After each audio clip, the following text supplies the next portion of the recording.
I have a teacher's voice, so I can usually be heard without the microphone.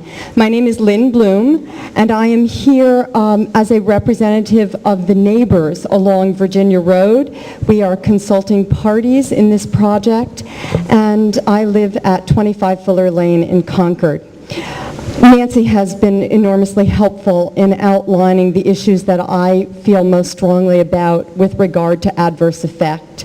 I have much longer than 5 minutes worth of remarks, so I'm going to try to abbreviate those on the fly. What I would like to speak about in particular is the role of Virginia Road in the historic area around the east, that is often known as the East Quarter of Concord. Virginia Road, as Nancy suggested, is one of the oldest roads in the Commonwealth, actually itself eligible for status with the National Historic Registry. It is a particularly significant place for us because it sustains access to many of the historic resources in the East Quarter. That includes the Thoreau birthplace and the Wheeler home that Nancy spoke about, but also to the tradition of agriculture and open space that is a significant part of this corner of Concord and this area of the Commonwealth.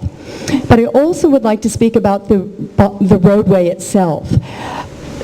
Virginia Road is also eligible for naming as a scenic byway because it is the oldest road from Boston to Concord. It was the original route for all economy from Boston to Concord. And it has largely remained a very narrow, curving, stone wall-lined roadway that strikes me and my neighbors as a particularly appropriate access to the historic significance in the neighborhood, but a particularly inappropriate access for a new hangar. It seems very difficult to imagine that Virginia Road would be appropriately used for travelers or in particular, for access for fuel trucks and other maintenance trucks. So this is a very important element for us, that Virginia Road itself seems to us to be, to have the significant potential to be harmed by this project. Another piece that I'd like to speak about is the issue of collaboration and cooperation between Massport, the towns, and the residents.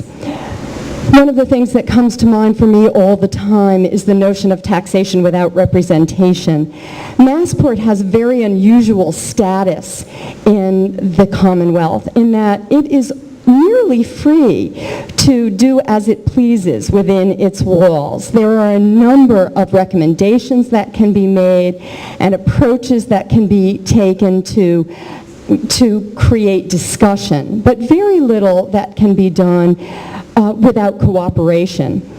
And when we moved into our neighborhood, the 19 families with whom I live, we were very aware that we were becoming stewards of historic and cultural resources.